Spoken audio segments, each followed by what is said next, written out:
Bonjour Gaëtan, comment vas-tu? Bonjour Marc, ça va très bien, merci. Toi aussi? Oui, très bien, merci. Merci de prendre encore un peu de temps avec nous pour analyser peut-être un peu plus en profondeur certains sujets d'actualité. Cette semaine, Plaisir. on voudrait revenir un petit peu sur ce projet de la carte électorale, donc il fait encore parler. Peut-être si tu serais d'accord de faire un petit retour, un petit historique avant qu'on aille dans ce qui se passe aujourd'hui sur ce sujet-là pour qu'on ait un petit condensé du processus, dans le fond, d'où il vient et vers où est-ce qu'il va aller. OK, parfait. Écoute, le découpage de la carte électorale, c'est un dossier qui a été très présent dans l'actualité il y a environ un an. Il y a eu des consultations publiques et bon, la loi sur les élections fait en sorte que le directeur général des élections, le DGE, doit réviser à tous les 2 mandats, donc aux 8 ans en théorie, la carte électorale du Québec.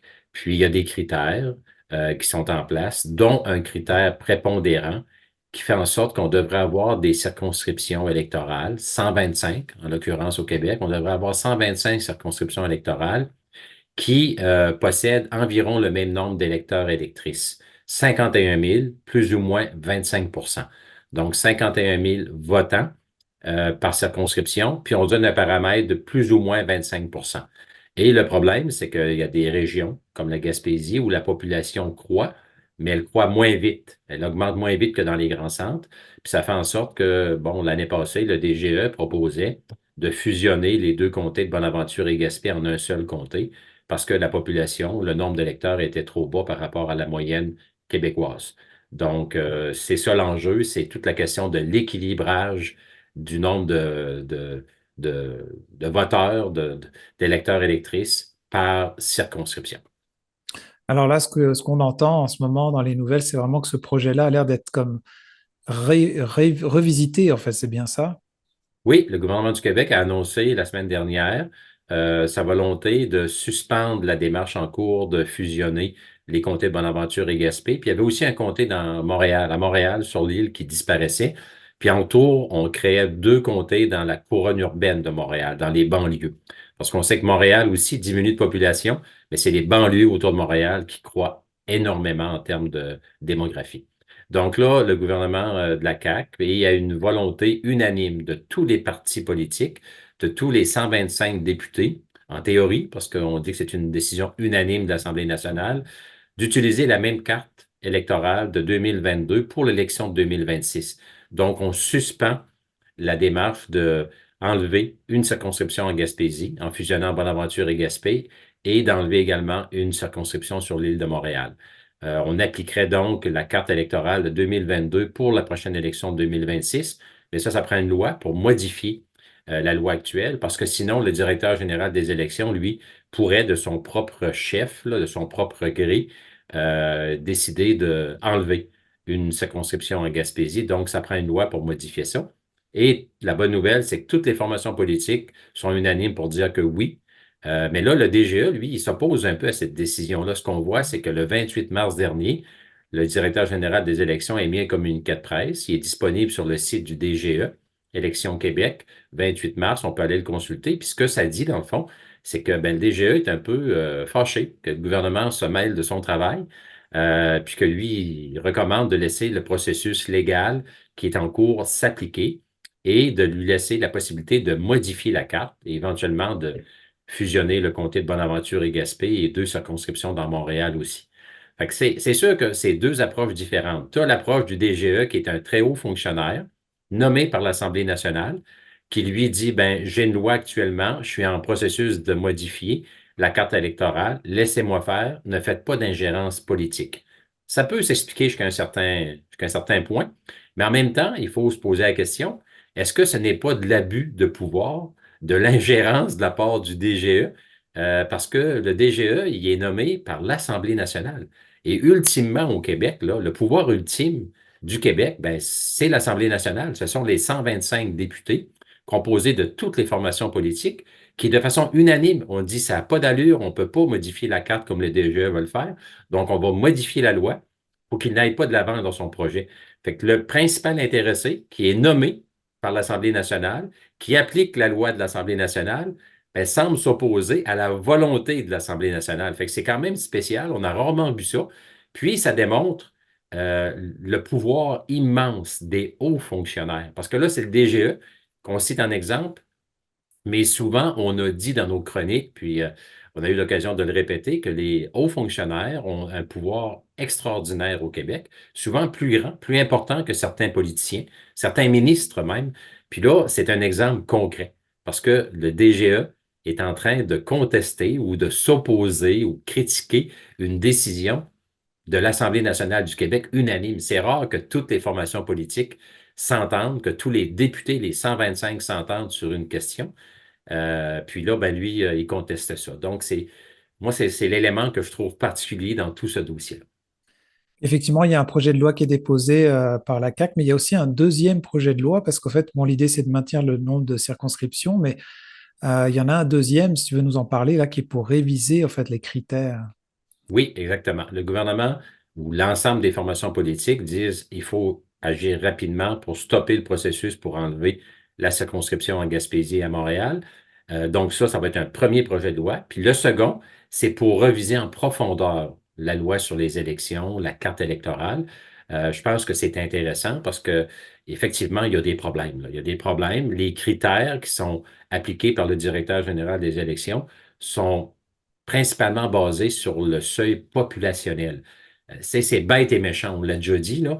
La loi dit c'est 125 circonscriptions, plus ou moins égales, à la hauteur de 25 d'électeurs électrices. Donc, on ne tient pas compte de l'étendue du territoire. On ne tient pas compte des affinités sociales, économiques. On ne tient pas compte du sentiment d'appartenance. On ne tient pas compte de la région administrative. Par exemple, dans la carte déposée par le DGE, ben, la MRC de la Haute-Gaspésie, le coin de Saint-Anne-des-Monts, se retrouvait dans la MRC de Matane, avec le comté de Matane dans la région Bas-Saint-Laurent. Donc, il y a des critères que le DGE soulève à quelques reprises dans ses décisions, mais il revient toujours avec le facteur prépondérant de la démographie.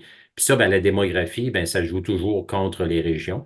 Et il me semble qu'au Québec, avec un immense territoire comme on a, avec une population très dispersée, si on veut que l'ensemble des régions soient représentées, il va falloir modifier, ajouter des nouveaux critères pour tenir compte de ces particularités-là.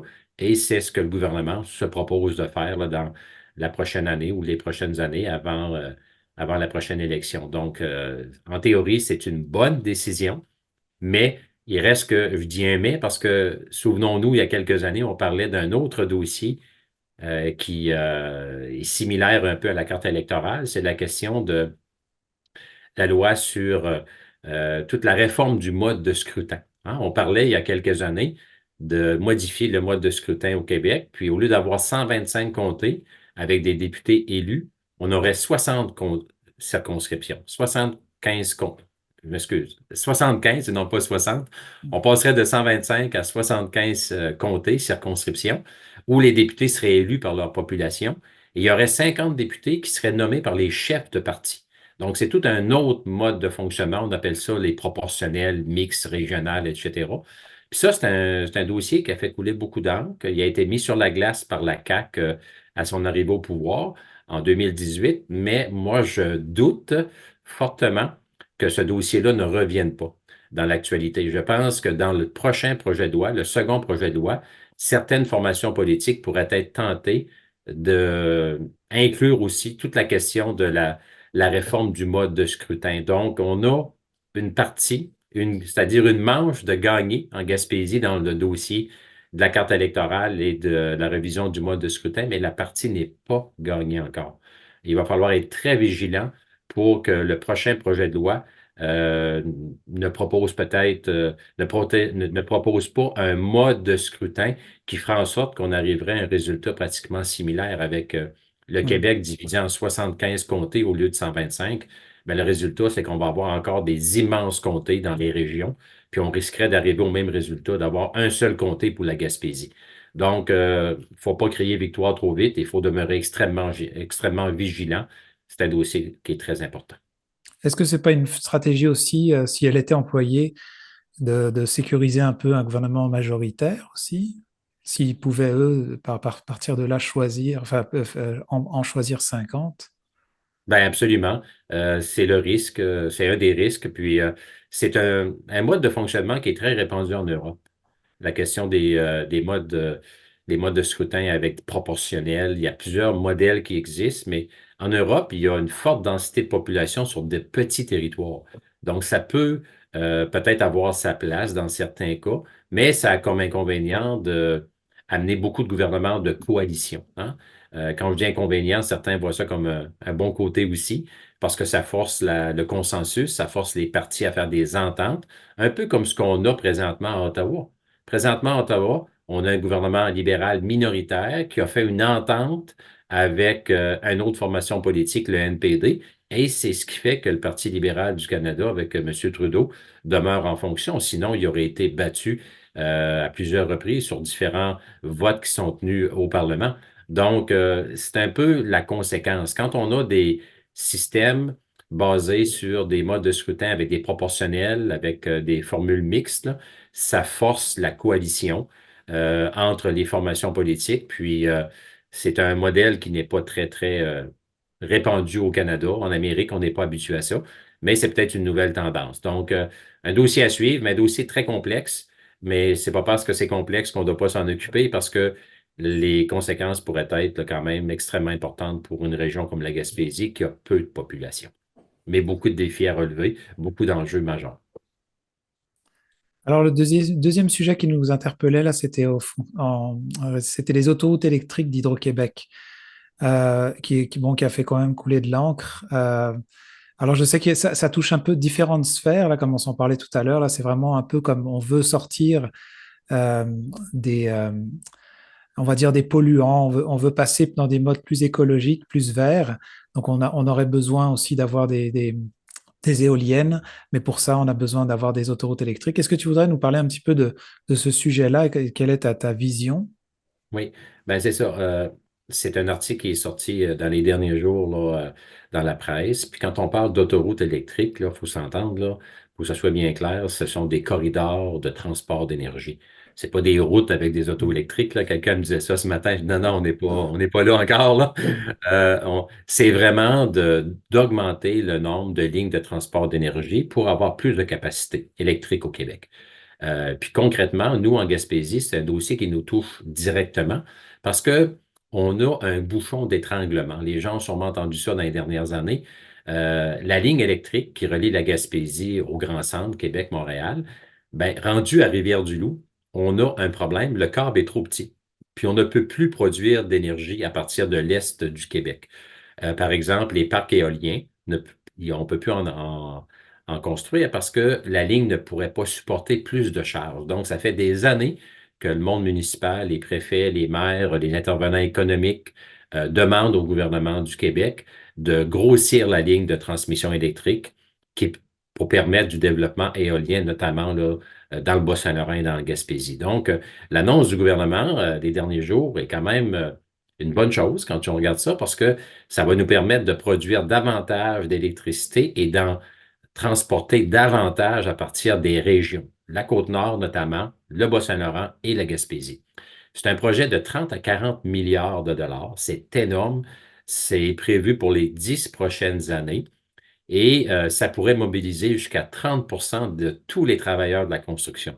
Fait que t'imagines-tu, Marc, c'est incroyable comme chantier. C'est pratiquement une deuxième Bay James, là. Bon, maintenant, il n'y a rien de parfait. Construire des lignes de transport d'énergie, ben, on envoie des lignes de transport là, sur nos territoires. Ce sont des grosses infrastructures qui sont visibles. Ce sont des lignes généralement avec des pylônes en acier, comme on voit dans certains secteurs de la Gaspésie et le long de l'autoroute 20 beaucoup.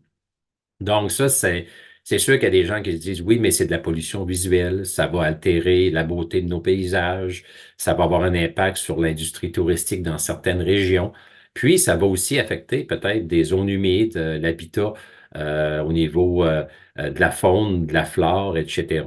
Donc, toute la biodiversité risque d'être affectée parce que ce sont des infrastructures qui vont être construites partout sur le territoire et parfois dans des secteurs plus fragiles au plan des écosystèmes, tout ça.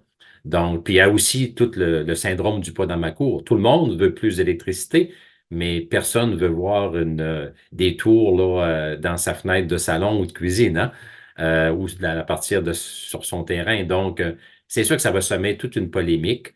Puis c'est tout le débat de, comme tu le disais tantôt, on ne veut plus produire d'énergie à partir des sources polluantes comme le pétrole, comme le gaz naturel. On ne veut pas de nucléaire au Québec, mais on est devant une situation où on a de plus en plus besoin d'énergie. La population du Québec augmente. Les nouvelles entreprises sont souvent très énergivores, donc il faut avoir une capacité pour les alimenter. Puis, il y a aussi tout le développement des voitures électriques qui fait en sorte que, oui, on vend moins de pétrole, mais on a besoin de plus d'électricité. Donc, à un moment donné, c'est un débat de société. Euh, pour la Gaspésie, à court terme, moi, ce que j'entends des leaders, des élus, c'est que les gens sont très heureux parce qu'on va pouvoir poursuivre la construction de parcs éoliens. Les parcs éoliens, bon, c'est de l'énergie relativement verte, c'est intéressant, mais en plus, ça amène des redevances à nos MRC et à nos municipalités. Seulement en Gaspésie, c'est tout près de 5 millions de dollars par année qui est distribué entre les les municipalités et les MRC de la région. Puis ce montant-là pourra augmenter jusqu'à 8, voire 10 millions par année dans les prochaines années si on construit des nouveaux parcs. Fait que c'est de l'argent pour aider à nos municipalités à défrayer les services municipaux, etc., faire du développement social, économique. Mais en même temps, il y a sûrement des intervenants au niveau environnemental, au niveau phonique, qui vont poser des questions au gouvernement, qui vont mettre des conditions, puis s'assurer que ces travaux-là, s'ils se réalisent, ben, que ça se réalise avec le moins d'impact négatif possible là, sur l'environnement et sur toute la biodiversité. Donc, peut-être des BAP, sûrement des BAP, des bureaux d'audience publique en environnement qui vont être demandés par l'ensemble de la population. Et à ce niveau-là, je crois que le gouvernement va sûrement prêter l'oreille parce qu'on peut se souvenir dans les derniers mois de tout le dossier, la saga de l'entreprise Norvolt que le gouvernement du Québec a voulu réaliser en toute vitesse sans passer par le BAP. Donc ça n'a pas bien été reçu au Québec. Je pense que le gouvernement doit avoir tiré sa leçon. Donc, ce serait illusoire de penser qu'on pourrait construire des lignes à haute tension comme ça, des corridors de transmission d'énergie aussi importants et en aussi grande quantité sans consulter la population, notamment par le processus du BAP. Donc, un dossier, on a 10 ans pour le réaliser selon les échéances qui sont déposées, mais si on veut être prêt dans 10 ans, il faut commencer dans les prochains mois qu'on nous dit. Donc, un dossier qui va sûrement prendre beaucoup, beaucoup de place dans l'actualité. C'est un dossier d'intérêt national, mais en Gaspésie, c'est perçu comme une bonne nouvelle. Vous écoutez votre reflet d'ici. Revoyez tous nos reportages sur notre site Internet. Marché Richelieu de Cap-d'Espoir, l'endroit où faire son épicerie devient un plaisir à découvrir et à partager. Venez déguster nos produits du terroir gaspésien et nos spécialités cuisinées ici même, la cuisine de notre chef Nicolas. Que ce soit pour le prêt-à-manger ou un dessert fait maison, pour des produits frais, de la bonne bière gaspésienne ou simplement pour le plein d'essence, rendez-vous au marché Nicolas de Cap-d'Espoir.